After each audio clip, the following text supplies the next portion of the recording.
নমরুদ এই প্রতিযোগিতায় হেরে গেল, দুনিয়া থেকে বিদায় নিয়ে গেল। ইব্রাহিম আলাইহিস সালাম তারপরে বললেন যে এই দেশে আমার থাকা হবে না, এখানকার মানুষ আমাকে চিনতে পারল না। তিনি বলেন ইন্নী যাহিবুন ইলা রাব্বি সায়াহদিন, আমি আমার রবের দিকে চললাম। কি বললেন ইব্রাহিম আলাইহিস সালাম? কি বলেন? আমার রবের দিকে চললাম। সায়াহদিন, তিনি খুব শীঘ্রই আমাকে পথ দেখিয়ে দেবেন। সুবহানাল্লাহ। এখান থেকে একটা শিক্ষণীয় ব্যাপার হলো, আপনি যেখানে অবস্থান করবেন, যেখানে থাকবেন, সেখানে যদি আল্লাহর উলুহিয়াত, আল্লাহর রুবুবিয়্যাত প্রতিষ্ঠিত করতে না পারেন, আপনি ছেড়ে দেবেন। তারপর আল্লাহর উলুহিয়াতের সাথে কাউকে শরীক করা যাবে না। যাবে কি? কি বলেন, যাবে? সুতরাং তিনি কোথায় গেলেন, কেন গেলেন, পরে আসতেছি। এখন মূল একটা বিষয়, আপনার ফিলিস্তিনে মুসলমানদের প্রতি খুব অবিচার হচ্ছে না ভাইয়া? তাদেরকে তাদের ঘর আনা বাড়ি হারা করে দিচ্ছে ইহুদিরা। কারা করে দিয়েছে? বলেন বলেন। ইহুদিরা। ইহুদিদের জন্ম থেকে ফিলিস্তিনে তারা কখন কিভাবে প্রতিষ্ঠিত হলো, এই কথাগুলো আমাদের জানা দরকার। কখন কিভাবে প্রতিষ্ঠিত হলো এই কথাটা আজকে জানবো। ইহুদিদের জন্ম থেকে আসলো এই কথাটা আজকে আমি আপনাদের সামনে পেশ করবো। তারপর ইব্রাহিম আলাইহিস সালামের কথাগুলো আমরা সামনে রাখবো ইনশাআল্লাহ। ওয়া তাওফীকি ইল্লা বিল্লাহ। ইব্রাহিম আলাইহিস সালামের দুই ছেলে। কয় ছেলে? যারা বলে একজন ইসমাঈল আলাইহিস সালাম, আর একজন ইসহাক আলাইহিস সালাম। হাজেরার ঘরে যিনি জন্ম দিলেন তার নাম ইসমাঈল, আর সারার ঘরে যিনি জন্ম দিলেন তার নাম ইসহাক। তো হাজেরা এবং সারাকে কিভাবে বিয়ে করলেন এই কথাটা পরে রাখবো। আমার এই মুসলমান হিসাবে বুঝে রাখা দরকার। কি বলেন? ইতিহাস আমাদের অনেকেই জানা দরকার। ইসমাঈল আলাইহিস সালাম এর থেকে পর্যায়ক্রমে আমার নবী মুহাম্মদ রাসূলুল্লাহ সাল্লাল্লাহু আলাইহি সাল্লাম পৃথিবীতে আসলেন। তাহলে সিলসিলায় আমরা বলতে পারি আমাদের প্রথম পুরুষ ইব্রাহিম আলাইহিস সালামের পরে কে আসলেন? ইসমাঈল আলাইহিস সালাম। এর থেকেও অনেক নবী আসছেন। আবার ইসহাক আলাইহিস সালামের এক ছেলে ছিলেন ইয়াকুব আলাইহিস সালাম। তার অনেক ছেলে ছিলেন। ইয়াকুবের ছেলে কেউ বলে 11 জন, কেউ বলে 10 জন। তার এক ছেলের নাম ছিল ইয়াহুদ, এক ছেলে ছিল ইউসুফ আলাইহিস সালাম। আপনার নামটা শুনে নেই, মনে রাখেন। এক ছেলে ইউসুফ ছিলেন, মিশরে বাদশাহী পেয়েছিলেন। ওইদিকে কথা বলবো না। এই ইসহাক আলাইহিস সালাম এর থেকে ইয়াকুব আলাইহিস সালাম আরেক নাম ছিল ইসরাম। তার থেকে বনি ইসরাইল সংগঠিত হয়, বনি ইসরাইলের সৃষ্টি হয়। ইয়াকুব আলাইহিস সালামের ছেলে ইসহাক, এই ইসহাক থেকে যতগুলো ইব্রাহিম আলাইহিস সালামের ছেলে ইসহাক, ইসহাকের ছেলে ইয়াকুব, এই ইয়াকুব আলাইহিস সালামের থেকে যে ছেলেগুলো তার নাম হলো বনি ইসরাইল। কোন ইতিহাস বেদা বলে ইয়াকুব আলাইহিস সালামের একটা ছেলে ইয়াহুদ, এই ইয়াহুদের বংশধর থেকে ইহুদি সম্প্রদায় এসেছে। আবার সঠিক একটা ইতিহাস হলো তারা মুসলমান ছিলেন, বাট তাদের মধ্যে একটা পক্ষ হযরত ঈসা আলাইহিস সালামের আনুগত্য করে নেয়, তাকে মানে না। যারা মানে নাই তাদেরকে বলা হয় ইয়াহুদ, মানে আরব থেকে আসে ইয়াহুদ। এই ইহুদি সম্প্রদায়টাই যুগে যুগে অনেক নবীকে হত্যা করেছে। আমরা কি বুঝতে পেরেছি? ইহুদ থেকে আসলো, ইহুদিরা থেকে আসলো। ইহুদিরা মানেই হলো মুসলমানদের শত্রু। ইহুদি মানে কি? মুসলমানদের শত্রু। সম্মানিত হাজির, সেখান থেকে সবাই তাদেরকে আক্রমণ করছে, পর্যায়ক্রমে তারা ফিলিস্তিনের মধ্যে অবস্থান নিয়েছে। একদম ছোট্ট পরিসরে কিছু লোক তারা সেখানে আশ্রয় নিয়েছে, রাজনৈতিক আশ্রয়। আমাদেরকে একটু থাকতে দেন, আমাদের বাড়ি নাই, ঘর নাই, কিছু নাই, আমাদেরকে একটু অবস্থান করার জন্য সুযোগ করে দেন। তারা যখন অল্প সংখ্যক লোক অবস্থান করতে শুরু করলো, অবস্থান করে তারা কিছু দিনের মধ্যেই, অল্প সময়ের মধ্যেই তারা একটা জনগোষ্ঠী তৈরি করলেন। এই জনগোষ্ঠীতে যে মুসলমানরা তাদেরকে থাকতে দিয়েছে, পরিশেষে তারাই একসময় মুসলমানদের ঘাড়ে চাপা দিতে বসছে। এখন এই ইসরায়েল ফিলিস্তিনের যে জায়গাটা নিয়ে তারা দখল করে আছে, অল্প কিছু মানুষ ইহুদি সারা পৃথিবীকে তারা কাঁপিয়ে দিচ্ছে। কথা বলেন ঠিক না? সারা পৃথিবীকে তারা কাঁপিয়ে দিচ্ছে। সুতরাং তাদেরকে তারা কাঁপানো কেমনে? তাদের অনেক প্রযুক্তি সারা বিশ্বব্যাপী আছে, অনেক প্রযুক্তি, অনেক পণ্য সারা পৃথিবীতে আছে।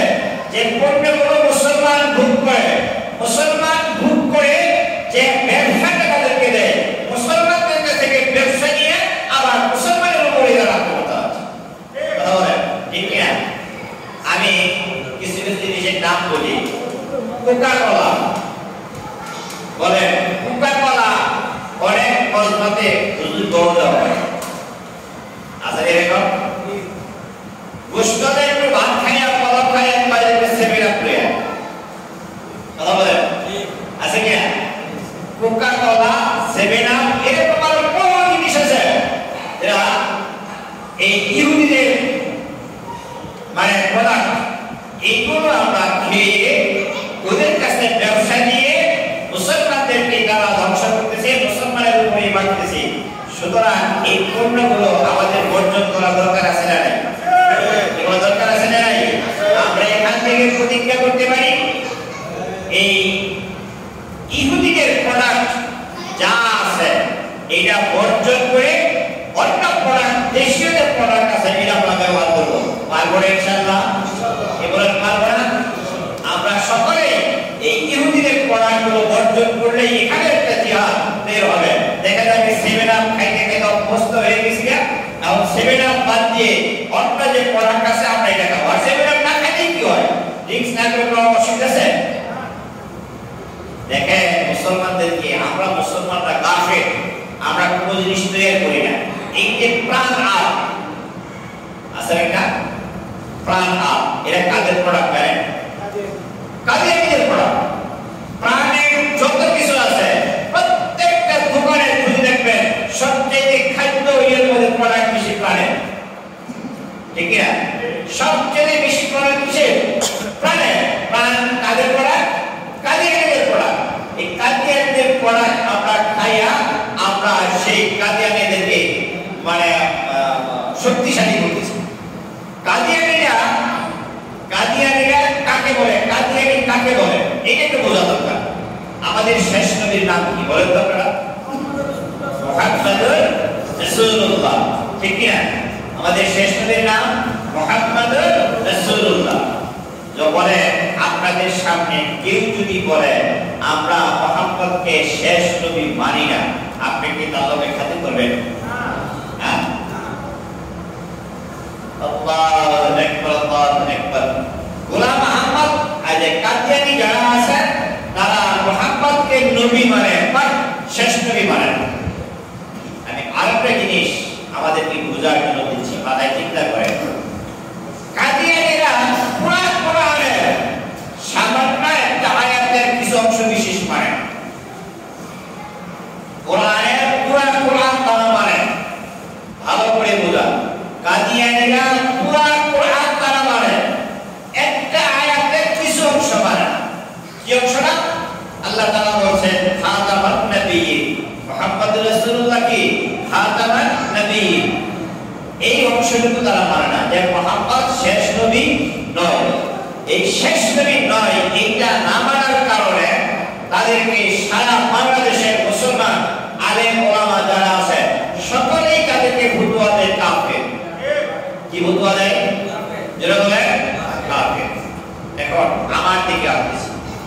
আমরা আমাদেরকে চিন্তা করি।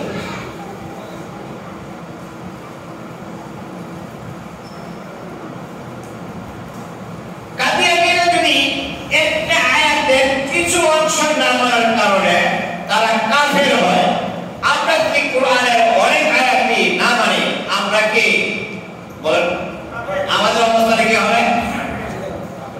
একটা আয়াত বলি, মান লাম ইয়াহকুম বিমা আনজালাল্লাহ ফাউলাইকা হুমুল কাফিরুন। আল্লাহ বলেন যে মানুষ আল্লাহর কোরআন দিয়া বিচার ফয়সালা করে না, এই লোকটা কাফের। কে বললেন? আল্লাহ। এরা বলেন আল্লাহ। এখন এই বাংলাদেশের বিচার ব্যবস্থা কোরআন দিয়া হয় না। কথা বলেন, কোরআন দিয়া হয়? কোরআন দিয়া হয় না। আজকে বাংলাদেশের বিচার ব্যবস্থা কোরআন দিয়ে না হয়, আমরা তো যাদেরকে সমর্থন দিচ্ছি, যাদেরকে ভোট দিচ্ছি, তারা সবাইকে কোরআনের পক্ষে। কথা বলেন, তারা কি কোরআন দিয়ে বিচার ফয়সালা করবে এই প্রতিশ্রুতি তারা দেয়?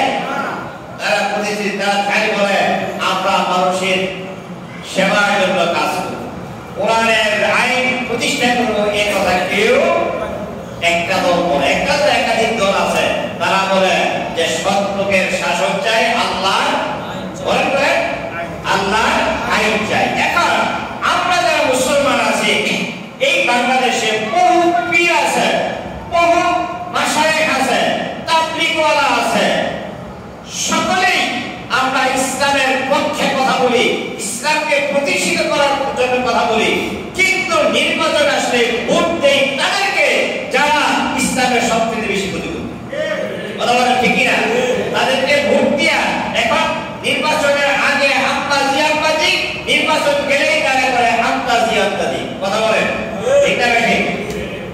এখন বলে আমি সকলেই তাহাজ্জুদ নামাজ পড়ি, ৫ ওয়াক্ত নামাজ মসজিদে পড়ি, আমরা সবকিছু তাসবিহ তাহলিল করি, সকাল বিকাল কোরআন তেলাওয়াত করি, নির্বাচন আসলে ভোট দেই তাদেরকেই যে মানুষটা জুয়াখোর, যে মানুষটা মদখোর, যে মানুষটা জিনাকার, তাদেরকে আমরা ভোট দেই। বাবা ঠিক না ঠিক? তাদের কোনো চরিত্র আছে যাদেরকে আমরা ভোট দেই? আরেকটা জিনিস আপনাদের স্পষ্ট ভাষা ছিল, আপনারা কি রাগ করবেন? নিতে রাজি হব আমরা ইনশাআল্লাহ।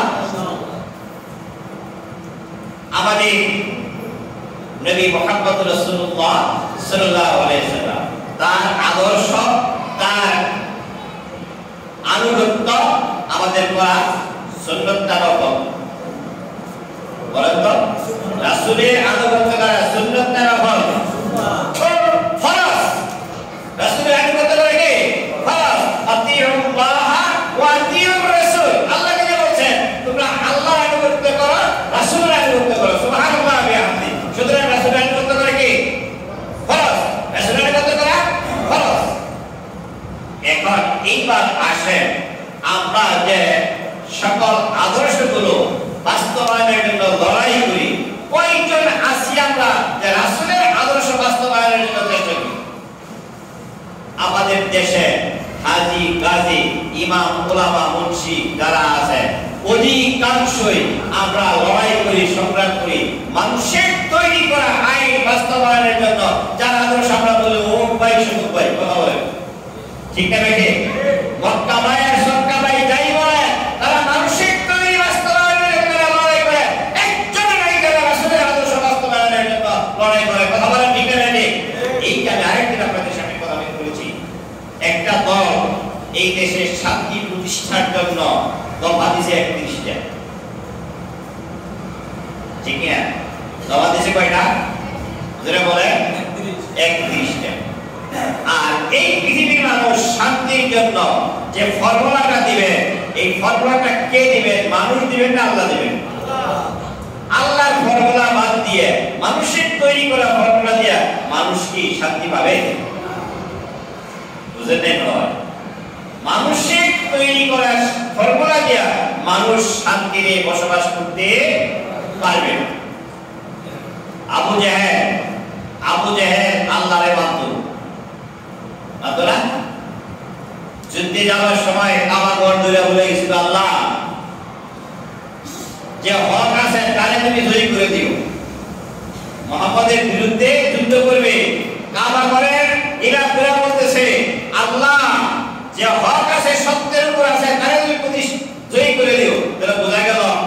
জেহেল আল্লাহরে মানছে, মানে না? তো সুতরাং আমরা যারা নামাজ পড়ি আল্লাহরে মানি, আয়েশা সিজদা দেই আল্লাহরে মানি, কিন্তু আদর্শ আমার নবীর না মানার কারণে আমরা কেউ মুসলমান থাকতে কঠিন হয়ে গেল। কথাটা কি কঠিন হয়ে গেল? তাহলে কি আপনারা বলবেন, কেউ প্রশ্ন করবে যে আমরা যারা আল্লাহর কোরআন বাস্তবায়নের জন্য লড়াই করি না, সংগ্রাম করি না, চেষ্টা করি না, তাহলে আমরা একজন মুসলমানের কাতারে থাকতে পারি না? কথা কি আমার? কথা কার? এখানে কথা যে আরেকটা জিনিস বলি যে হাশরের ময়দানে কেউ আমার নবী মুহাম্মদ রাসূলুল্লাহ সাল্লাল্লাহু আলাইহি সাল্লামের সুপারিশ ছাড়া জান্নাতে যেতে পারবে? এখন নবীর সুপারিশ ছাড়া যদি জান্নাতে যাওয়া না যায়, আমার সুপারিশ আমাদের জিয়াউর রহমান করবে না, আমাদের সুপারিশ আমার বঙ্গবন্ধু করবে না, বিল ক্লিনটন করবে না, জর্জ বুশ করবে না। কষ্ট লাগতেছে আপনাদের কথা? করবে? করবে না। আমার সুপারিশ কার দরকার? কার দরকার? মুহাম্মদ রাসূলুল্লাহ সাল্লাল্লাহু আলাইহি ওয়াসাল্লাম। জোরে বলেন সকলে, কার সুপারিশ দরকার? একটু জোরে বলেন, কার সুপারিশ দরকার? মুহাম্মদ রাসূলুল্লাহ সাল্লাল্লাহু আলাইহি ওয়াসাল্লামের সুপারিশ দরকার। আছে না নাই? এখন বলে যদি মুহাম্মদ রাসূলুল্লাহ সাল্লাল্লাহু আলাইহি ওয়াসাল্লামের সুপারিশ আমার দরকার হয়, তাহলে তার রেখে যাওয়া দিন বাদ দিয়ে, তার রেখে যাওয়া আদর্শ বাদ দিয়ে আমরা সুন্নত ভাইয়ের আদর্শ নিয়ে চলি, আমার রাসূল কি সুপারিশ করবে? কথা বলেন, করবে? করবে। কাজেই আজকে থেকে, এখান থেকে আমরা আর অন্য কারো আদর্শ বাস্তবায়নের চেষ্টা করব। রাজি আছি? কারা কারা রাজি? হাত তুলে দেখা। আল্লাহ তুমি কবুল করো, সকলে বলেন আমিন। যে যে দলে থেকে থাকি, বলি হয়ে যাচ্ছে আজকে কথা করে নিতেছে, যে যে দলে থেকে থাকি, এই দলকে প্রত্যাহার করে কিছু মানুষ আছে মুনাফিকদেরকে আল্লাহ বলছিল, ওয়াইদা রাসূল বলছে, ওয়াইদা কিলা লাহুম আমানু ক্বালু আমান্না। মুনাফিকদেরকে যখন আল্লাহ তাআলা, আল্লাহ রাসূল দাওয়াত দিলেন যে তোমরা ঈমান আনো, এদিকে তোমরা ঈমান আনো, ওয়াইদা কিলা লাহুম আমানু, হে ঈমানওয়ালারা তোমরা ঈমান আনো, তারা বললেন আমান্না, আমরা ঈমান আনলাম। ওয়াইদা খালাউ ইলা শায়াতিনহিম, আবার যখন তাদের সাথে তাদের দেখা হয়ে গেল, শয়তানদের সাথে দেখা হয়ে গেল, তারা বলল ইন্না মাআকুম, আরে আমরা তো তোমরা লোকই আছি। কিছু মানুষ আছে এরকম যে জামাত ইসলামের লোকদের আরে ইসলামী দল আসুক এরা চায়, মানে বললাম না, বাস্তবতা আছে। বলে আমরা তো আপনাদের লোক আছি, আপনারা কাজ চালিয়ে যান, আপনাদের লোক আছে, তোর বড় আসবো, বলবো যে আমরা আপনাদের লোক আছি। আবার যখন রাজনৈতিক ক্ষেত্রে আরেক দল আসবো যারা মানুষের তৈরি বাস্তবায়নের জন্য লড়াই করে, সেখানে গেলে 200 টাকাও দেয়। কথা বলে, সেখানে গেলে 200 টাকাও দেয়। এই 200 টাকার লোকটা আর হলো মানে যশার লোকটা তারা সামলাতে পারে না, ওদিকে দিয়ে কয় আরে তোর লোকই আছে। এরকম লোক কি আছে না নাই? কথা বলেন, আছে না নাই? আমরা নিজেরাও, এটা কি করা যাবে? কথা বলেন, করা যাবে? যাবো কার কাছে আমরা? এটা বলেন আল্লাহ রাব্বুল আলামিন বলেন, ফাআম্মা মান খাফা মাকামা রাব্বিহি ওয়া নাহান নাফসা আনিল হাওয়া ফা ইন্নাল জান্নাতা হিয়াল মাওয়া। ও পৃথিবীর মানুষ, তোমরা ভালো করে শুনে রাখো, যেই মানুষগুলো আল্লাহর সামনে যেতে হবে এই ভয় করে তার জীবনটা চালাবে, আল্লাহ বলেন এই মানুষটা দুনিয়া থেকে বিদায় নেওয়ার পরে আমি আল্লাহ তার জন্য সুন্দর জান্নাতের ব্যবস্থা করে রেখেছি। সুবহানাল্লাহ। ওয়া আম্মা মান তাগা ওয়া যারাল হায়াতাদ দুনিয়া ফা ইন্নাল জাহিমা হিয়াল মাওয়া। যে মানুষগুলো নফসে কাবেরি করে, নফস যা চায় তাই করে, নফস চায় একবার ইসলামী দলের পক্ষে যাও, আবার যখন তারা মানুষের তৈরি করা আইনের লোকগুলো তাদের সামনে আসে, কিছু 200 টাকা দেয়, 300 টাকা দেয়, তাদের দল বড় দেখা যায়, এই ইসলামী আইনের শাসনগুলো তাদের কাছে তখন ছোট্ট মনে হয়, তুচ্ছ মনে হয়, তারা ওদিকেই চলে যায়। আল্লাহ বলেন, তো আম্মা মান তাগা ওয়া সারাল হায়াতাদ দুনিয়া ওয়া ইন্নাল জাহিমা হিয়াল মাওয়া। যে মানুষগুলো নফসের কাবিরি করে, তাগুতের অনুসরণ করে, আল্লাহ বলেন এই মানুষগুলো বিদায় দেওয়ার পরে আমি আল্লাহ তার জন্য জাহান্নাম রেখে দিয়েছি। সুতরাং ভাই, আমরা এই পৃথিবীতে চিরদিন থাকতে পারবো? কয়েকটা গ্রুপ, মুমিন, মুনাফিক, কাফির, ফাসিক, তাগুত। কয়টা বললাম? 5টা বললাম। কাফের হলো যে আল্লাহকে স্বীকার করে না, সে কি বলেন? করেন, সে কি কাফের। আশা করি আমাদের মধ্যে এই গুণ নাই, আছে? কথা বলেন, আমরা আল্লাহরে মানি না? মানি। এই যে বললাম একটু আগে, আল্লাহরে মানতে হলে পূর্ণ মানতে হবে। আয়াতে কিছুটা মানলাম, কিছুটা মানলাম না, এই কাজ করা যাবে? তারপরে আসেন ফাসিক। ফাসিক হলো রাসূলের সুন্নাহ এবং আল্লাহর দ্বীন যারা মানে না, তারা কি ফাসিক। মুশরিক কারা? যেদিকে সরে মুশরিক কারা? মুশরিক হলো আল্লাহরও মানে, আবার আল্লাহর সাথে অন্য কাউকেও মানে, তার বলা হয় কি মুশরিক। মুশরিক মানে অংশীদারত্ব, মানে আল্লাহর সাথে আরেকজনকে অংশীদার বানায়। এরকম লোক আমাদের আছে না? আমাদের আছে না? আর তাগুত, তাগুত কাকে বলে? এখন এইটা সকলের বিবেচনায় নিয়ে পরীক্ষার খাতায় লিখবেন, তাগুত কাকে বলে। কাফের যে আল্লাহকে মানে না, মুশরিক যে আল্লাহর আইনের সাথে আল্লাহর সাথে আরেকজনকে শরীক করে, তাকে বলা হয় কি মুশরিক। তাগুতকে, তাগুতকে এই আমাদের বোঝা দরকার, পরিষ্কার হওয়া দরকার, যে আল্লাহর আইন মানে না, নিজে একটা আইন বানায়া এই আইনকে মানুষকে মানাইতে বাধ্য করে। আবার ভালো করে সংখ্যাটা বুঝেন, এদিকে কাকা, এদিকে, যে আল্লাহর আইন মানে না, না মানে কি করে? নিজে আইন বানায়, নিজে আইন বানাইয়া পরে কি করে? এই আইনটা জনগণকে মানতে বাধ্য করে, তাকে কি বলে? বলেন করে তাগুত। এখন জনগণ যারা আছে, যতক্ষণ পর্যন্ত এই তাগুতকে উৎখাত করা না যাবে, ততক্ষণ পর্যন্ত তাগুতের আইন জনগণ মানতে বাধ্য। কিন্তু আইন মানব ঠিক, কিন্তু এই জনগণ ওই তাগুতকে ওখান থেকে উদ্ধার করার জন্য, উৎখাত করার জন্য সর্বসময় চেষ্টা করে না। খরচ, এটা কি খরচ? এবার উদাহরণ দেয় আপনাদের সামনে। রাস্তা দিয়ে যখন যান, আপনি বলেন রাস্তার কোন দিক দিয়ে যান?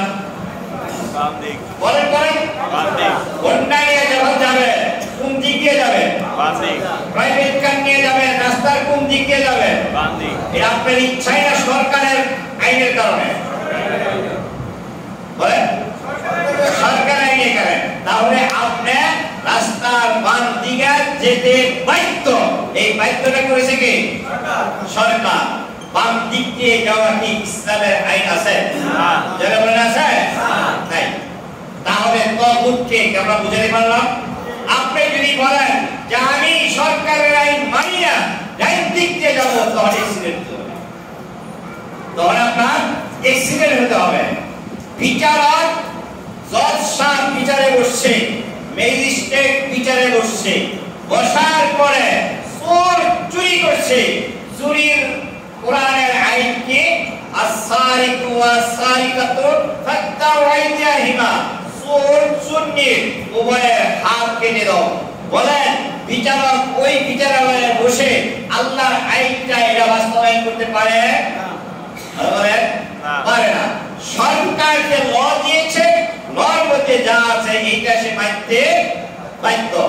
তাহলে সবচেয়ে বড় কাজ, মূল্যবান কাজ হলো তাগুতকে উৎখাত করা। ঠিক না? কথাটা কি খুব কঠিন হয়ে গেল? সবচেয়ে বড় কাজ কি? তাগুতকে উদ্ধার করা। আমরা এই কাজে কি লেগে থাকবো? পারবো? পারবো না ভাই, পারবো না। আশাদ্দুল জিহাদি জিহাদুল হাওয়া, আশাদ্দুল জিহাদি জিহাদুল হাওয়া, ওয়া মা কাররামাল মারআ ইল্লা তুকা।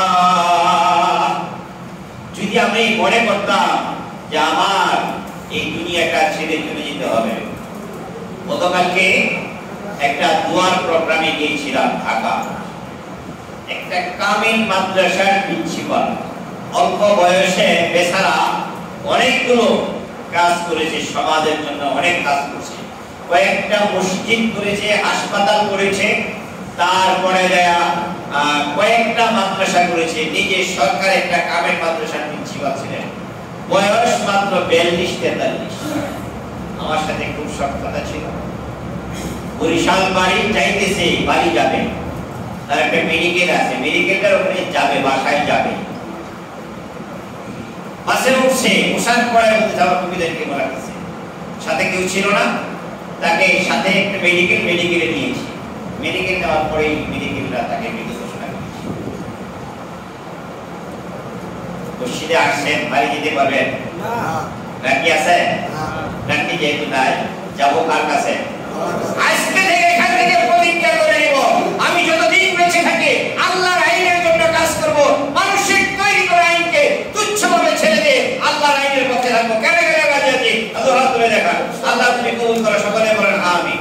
সম্মানিত ভাইরা, আজকে দুইটা আবেদন আপনাদের কাছে রইল। কয়টা আবেদন? দুইটা। একটা হলো আমরা ইহুদিদের প্রোডাক্ট যা আছে দেখে দেখে আমরা সবাই বর্জন করে দেব। তারপরে এটা ইহুদিদের প্রোডাক্ট যা আছে সামনে দেখে দেখে আলেম আমাদের কাছে জেনে জেনে আমরা সব বর্জন করে দেব। আমি একটা কফি কিনতে গেছিলাম, কফি কিনতে যাইয়া দেখি এটা ইহুদিদের প্রোডাক্ট।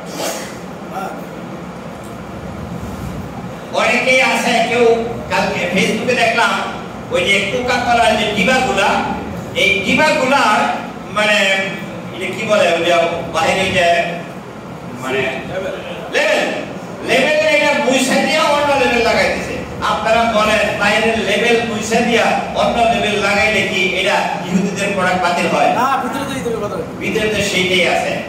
আল্লাহর রাস্তায় আমরা যেহেতু আল্লাহর সামনে যাব, আল্লাহর রাস্তায় কেউ এদিকে আমরা যাব না। এই কাজ থেকে আমরা সকলেই বিরত থাকবো। আল্লাহ তাআলা আমাদেরকে তৌফিক দান করেন, সকলে বলেন আমিন। আমাদের মাঝখান থেকে কয়েকজন লোক অল্প কিছুদিনের মধ্যে চলে গেলেন, আল্লাহ যেন সবাইকে জান্নাতের ফয়সালা করেন, সকলে বলেন আমিন। ওয়া মা আলাইনা ইল্লাল বালাগ। আসসালামু আলাইকুম ওয়া রাহমাতুল্লাহি ওয়া বারাকাতুহু।